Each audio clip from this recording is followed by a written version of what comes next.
Like, share and subscribe for more great content like this. Please share this video on Twitter, Facebook and other social media platforms, to help this channel grow. Ex-degenerate man. 8 a.m. tomorrow, I'm a senior. I've got 1 year to make it all work, and that's what I'm gonna do, make it work. All of it, says a pumped-up Johnny Lawrence, William Zabka, in The Karate Kid, 1984. The movie shows him as the Cobra Kai dojo's top student, one destined to make it big in the world of martial arts until he comes across Daniel Larusso, Ralph Macchio. And what happens next, as they say, is history. It's not hard to assume that most martial arts movies' antagonists looked at Johnny as the influence. For instance, Never Back Down 2008 and The Karate Kid 2010 are a couple of prime examples where the protagonist nemesis is your typical star athlete, oozes cockiness and of course, is a first-class bully. Coming back to Johnny, it's evident this was a boy who was keen on being the best and would do whatever it takes to be the best martial artist. Under the tutelage of John Kreese, Martin Coe, who founded the Cobra Kai dojo, Johnny comes as keen as a mustard kid who laps up every little lesson that is taught to him. The dojo's creed of strike first, strike hard, no mercy too is deeply ingrained in him, one that he struggles to get rid of later in his life. More about that later.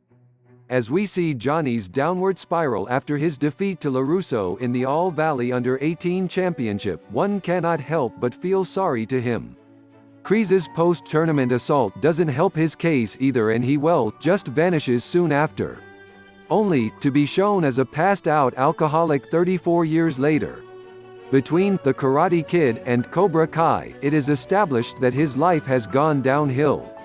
He hates his home improvement worker job, hasn't come to terms with a failed relationship and a son whom he always neglected, and in the eyes of everyone else, he's just a washout. At this juncture, Johnny is shown as a man in shambles, but with good in his heart.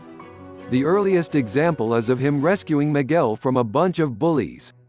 Clearly, this was a man who wanted to change.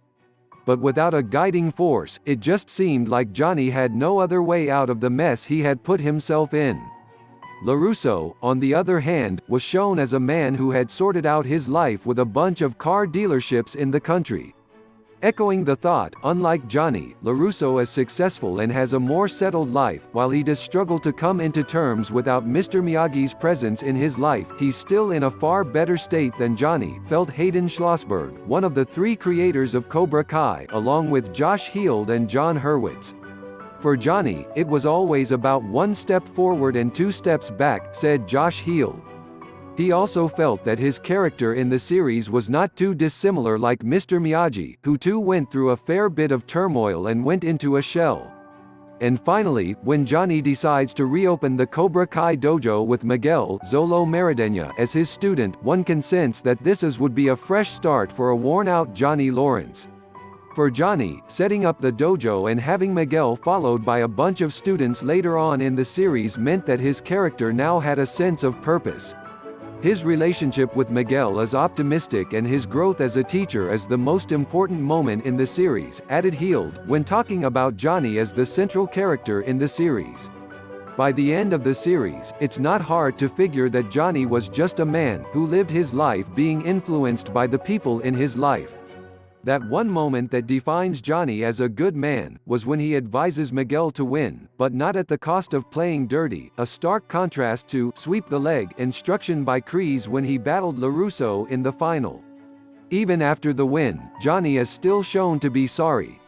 Sorry for 2 reasons: his son, who was clearly the frontrunner to win if not for a bit of dirty pool by Miguel, and that maybe, just maybe, he could have been the father that he always should have been to Robbie.